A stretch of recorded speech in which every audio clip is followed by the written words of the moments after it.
গান্ধীজি বলেছিলেন কাশী ও মথুরার মন্দিরের জন্য হিন্দুদের আন্দোলন করা উচিত নয়। তিনি আরো বলেছিলেন যে হিন্দুদের মসজিদ পুনর্নির্মাণে সাহায্য করা উচিত, কিন্তু মুসলমানদের মন্দিরের জন্য একই কাজ করার জন্য কখনো তিনি অনুরোধ করেননি। পাকিস্তানে বসবাসকারী হিন্দুদের নিয়ে আমাদের চিন্তিত হওয়া উচিত নয়, ভাবুন, তবে ভারতে মুসলমানদের নিরাপত্তা নিশ্চিত করা উচিত। নমস্কার বন্ধুরা, মহাত্মা গান্ধীকে ভারতের স্বাধীনতা আন্দোলনের সর্বশ্রেষ্ঠ নেতা হিসেবে বিবেচনা করা হয়, কিন্তু তার কিছু সিদ্ধান্ত ও নীতির কারণে ভারতকে অনেক সময় অনেক সমস্যার সম্মুখীনও হতে হয়েছিল।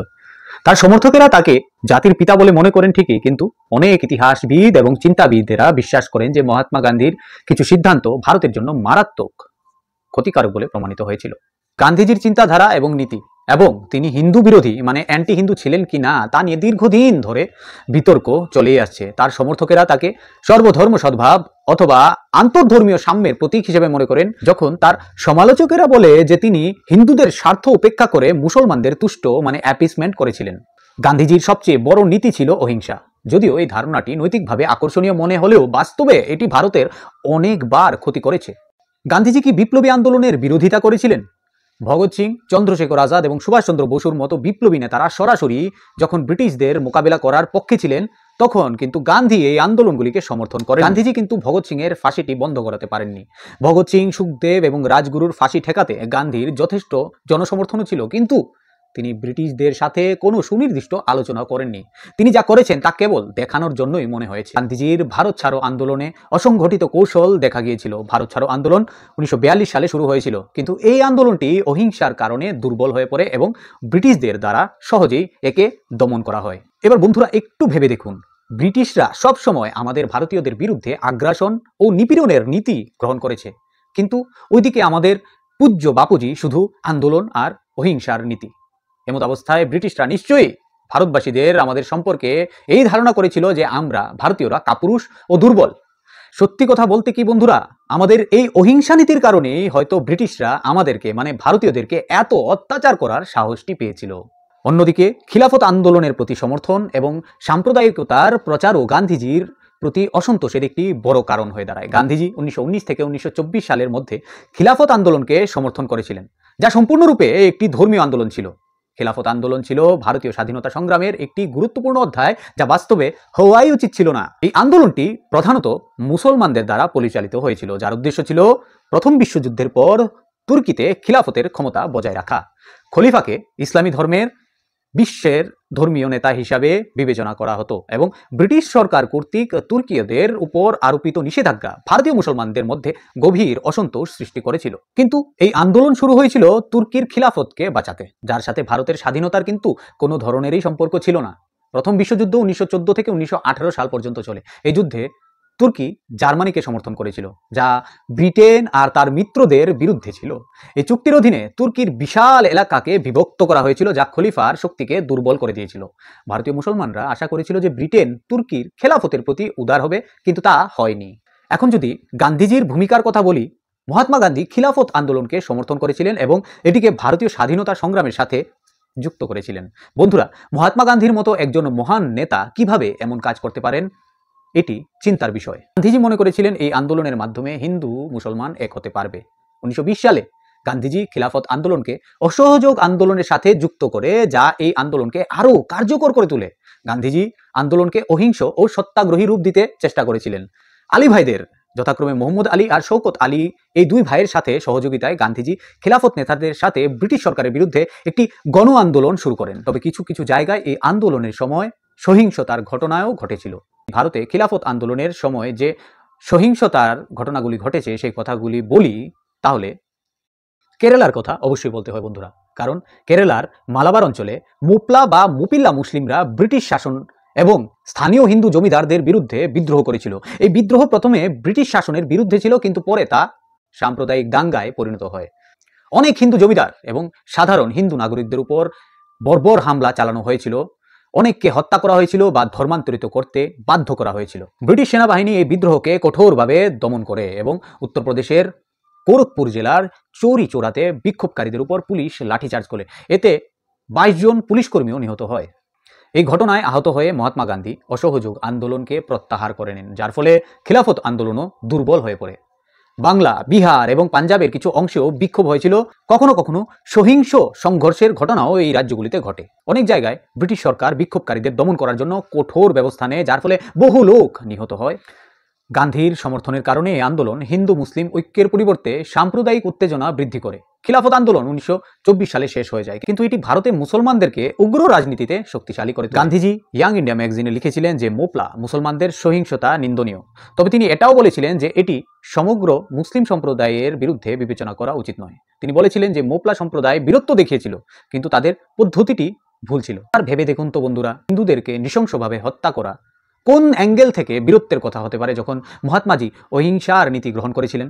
তাহলে গান্ধীজি এই ঘটনাগুলিকে বীরত্বর সঙ্গে কিভাবে যুক্ত করতে পারেন? গান্ধীজি বলেছিলেন যে এই সহিংসতা ইসলামের প্রকৃত আদর্শের সাথে সঙ্গতিপূর্ণ নয়। যাই হোক, অনেক হিন্দু নেতা এবং সমালোচক গান্ধীজির এই মনোভাবকে নরম মনে করে সমালোচনা করেছিলেন, কারণ তিনি হিন্দুদের উপর অত্যাচারকে যতটা প্রত্যাশিতভাবে ব্যক্ত করবেন বলে ভেবেছিলেন, ততটা কঠোরভাবে উনি মহাত্মা গান্ধী এটির নিন্দা করেননি। খিলাফত আন্দোলন 1919 থেকে 1924 সাল পর্যন্ত মহাত্মা গান্ধীর ভূমিকা নিয়ে ঐতিহাসিকদের ভিন্ন ভিন্ন মত রয়েছে। কিছু ঐতিহাসিক একে গান্ধীজির রাজনৈতিক প্রজ্ঞা এবং হিন্দু মুসলিম ঐক্যের প্রচেষ্টা বলে মনে করেন, অন্যরা এটিকে একটি ভুল কৌশলগত সিদ্ধান্ত এবং একটি স্বল্পমেয়াদী রাজনৈতিক পরীক্ষা হিসেবে দেখেন। সাভারকার এবং তার অনুসারীরা হিন্দুবাদী আদর্শের সমর্থক। খিলাফত আন্দোলনের প্রতি গান্ধীজির সমর্থনকে একটি রাজনৈতিক ভুল বলে মনে করলেন এবং তারা বিশ্বাস করতেন যে এটি একটি ধর্মীয় আন্দোলন এবং ভারতীয় স্বাধীনতা সংগ্রামের সাথে এর কোনো সম্পর্ক নেই। তাই তো সাভারকার বলেছিলেন যে গান্ধীজি হিন্দুদের পরিবর্তে মুসলমানদের খুশি করার চেষ্টা করেছিলেন, যা পরবর্তীতে মুসলিম বিচ্ছিন্নতাবাদকে শক্তিশালী করেছিল। গান্ধীজির এই সিদ্ধান্ত ভবিষ্যতে হিন্দু মুসলিম ঐক্যের পরিবর্তে সাম্প্রদায়িক বিভাজনকে আরও গভীর করেছে আমাদের দেশে। খিলাফত আন্দোলনকে সমর্থন করে গান্ধীজি একটি বিপজ্জনক ঐতিহ্য শুরু করেছিল, যেখানে গান্ধী ধর্মীয় বিষয়গুলিকে রাজনীতির সাথে যুক্ত করতে সাহায্য করেছিলেন। ফলাফল হলো যে যখন খিলাফত আন্দোলন ব্যর্থ হয়, তখন মুসলিম নেতৃত্ব হিন্দুদের থেকে নিজেদের বিচ্ছিন্ন করতে শুরু করে দেয়, যা মুসলিম লীগ ও পাকিস্তানের দাবিকে আরও সশক্ত করে তোলে। গান্ধীজি সর্বদা হিন্দু মুসলিম ঐক্য নিয়ে কথা বলতেন, কিন্তু তিনি বারবার মুসলিম তুষ্টিতে লিপ্ত হয়ে পড়েন, যা ভারতের ক্ষতি করে, প্রবল ক্ষতি করে। মোহাম্মদ আলী জিন্নাহর দাবি বারবার মেনে নেওয়া গান্ধীজির একটি বড় ভুল ছিল। জিন্নার ক্রমবর্ধমান বিচ্ছিন্নতাবাদী নীতিগুলিকে থামাতে গান্ধীজি ব্যর্থ হন। এই কারণে জিন্নার সামনে কংগ্রেসকে সর্বদাই মাথা নত করে থাকতে হয়েছিল। 1947 সালে যখন জিন্না পাকিস্তানের দাবি করেছিলেন, গান্ধীজি এর বিরোধিতা করেছিলেন ঠিকই, কিন্তু তিনি এটিকে আটকাতে পারেননি, কারণ তিনি সময় মতো মুসলিম লীগের বিচ্ছিন্নতাবাদী নীতিগুলোকে বন্ধ করতে সমর্থ হননি। তাই গান্ধী বিভাজনকে ঠেকাতে পারেননি এবং দেশভাগের সময় হিংসা ও দাঙ্গা চারিদিকে ছড়িয়ে পড়েছিল। গান্ধীজির দুর্বল নেতৃত্বের কারণেই দেশভাগের সময় লক্ষাধিক হিন্দু ও শিখের গণহত্যা করা হয়েছিল এবং কোটি কোটি মানুষকে বাস্তুচ্যুত হতে হয়েছিল। গান্ধীজি সবসময় জিন্নাহকে মুসলিম সম্প্রদায়ের প্রধান নেতা হিসেবে বিবেচনা করতেন এবং তাকে কায়েদে আজম মহান নেতা বলে সম্বোধন করতেন। এ থেকে বোঝা যায় যে তিনি জিন্নার রাজনৈতিক অবস্থান ও গুরুত্বকে মেনে নিয়েছিলেন। দেশভাগ রোধ করার জন্য গান্ধীজি একটি অত্যন্ত বিতর্কিত পরামর্শ দিয়েছিলেন যে জিন্নাহকে যুক্ত ভারতের প্রথম প্রধানমন্ত্রী করা হবে। তিনি কংগ্রেসকে বোঝানোর চেষ্টা করেছিলেন যে জিন্নাহকে প্রথম প্রধানমন্ত্রী হতে দেওয়া হলে ভারতকে ভাগ করার বিষয়টিকে ঠেকানো যাবে। তবে কংগ্রেস, বিশেষ করে সর্দার বল্লভভাই পটেল, এই প্রস্তাবকে প্রত্যাখ্যান করে দেন। সুভাষচন্দ্র বসু ছিলেন স্বাধীনতা সংগ্রামের অন্যতম প্রভাবশালী নেতা। তিনি ইন্ডিয়ান ন্যাশনাল আর্মি INA গঠন করেন এবং সরাসরি ব্রিটিশ শাসনকে চ্যালেঞ্জ করেন, কিন্তু গান্ধী তাকে সমর্থন করেননি। 1939 সালে যখন সুভাষচন্দ্র বসু কংগ্রেসের সভাপতি হন, তখন গান্ধী তার বিরোধিতা করেন এবং তার পদত্যাগ নিশ্চিত করেন। গান্ধীজি তখন সুভাষচন্দ্র বোসের পরিবর্তে জওয়াহরলাল নেহরু এবং পাত্তাবি সীতারামাইয়াকে সমর্থন করেছিলেন, যারা ব্রিটিশদের প্রতি নরম মনোভাব পোষণ করতেন। গান্ধী যদি বোসকে সমর্থন করতেন, তাহলে হয়তো ভারত শীঘ্রই এবং বিভাজন ছাড়াই স্বাধীন হতে পারত। 1947 সালে স্বাধীনতার সময় কংগ্রেসের সবচেয়ে জনপ্রিয় নেতা ছিলেন সর্দার বল্লভভাই পটেল, কিন্তু গান্ধী জওয়াহরলাল নেহরুকে প্রধানমন্ত্রী করতে চেয়েছিলেন। পটেল কেন সক্ষম ছিলেন? এর কারণ পটেল ভারতের 500টিরও বেশি রাজ্যকে একীভূত করেছিলেন, যেখানে নেহরুর নীতিগুলি কাশ্মীর সমস্যার জন্ম দিয়েছে। নেহরুর ভুল নীতি সম্পর্কে যদি কথা বলি, চীনের সাথে 1962 যুদ্ধ, যাতে ভারত পরাজিত হয়েছিল, কাশ্মীর বিরোধ এবং সমাজতান্ত্রিক অর্থনীতির মতো সিদ্ধান্তগুলি ভারতকে অর্থনৈতিকভাবে পিছিয়ে ঠেলে দিয়েছিল। পাকিস্তানের সাথে গান্ধী নেহরুর সংযুক্তি সম্পর্কে কথা বলতে গিয়ে গান্ধী এবং নেহরু উভয়ের পাকিস্তানকে 55 কোটি টাকা দেওয়ার সিদ্ধান্ত নিয়েছিল, যার কারণে পাকিস্তান ভারতের বিরুদ্ধেই এটিকে ব্যবহার করেছিল। প্যাটেল যদি প্রধানমন্ত্রী হতেন, তাহলে হয়তো ভারতের আভ্যন্তরীণ ও বাহ্যিক নীতি আরও শক্তিশালী হতো। ভারত ভাগের পর পাকিস্তানকে 55 কোটি টাকা দেওয়ার সিদ্ধান্ত একটি ভুল সিদ্ধান্ত ছিল, যখন পাকিস্তান প্রকাশ্যে কাশ্মীরে অনুপ্রবেশ করছিল। সর্দার প্যাটেল এবং অন্যান্য অনেক নেতা এই বিপুল সংখ্যক অর্থ পাকিস্তানকে দেওয়ার কথাটি যাতে না মানা হয় তার উপর জোর দিয়েছিলেন, কিন্তু গান্ধী তা মানেননি। পাকিস্তান এই অর্থ ভারতের বিরুদ্ধেই যুদ্ধে ব্যবহার করেছিল।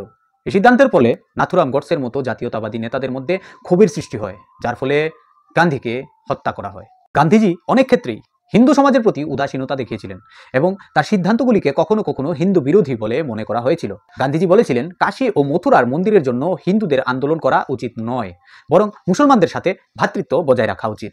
তিনি আরো বলেছিলেন যে হিন্দুদের মসজিদ পুনর্নির্মাণে সাহায্য করা উচিত, কিন্তু মুসলমানদের মন্দিরের জন্য একই কাজ করার জন্য কখনো তিনি অনুরোধ করেননি।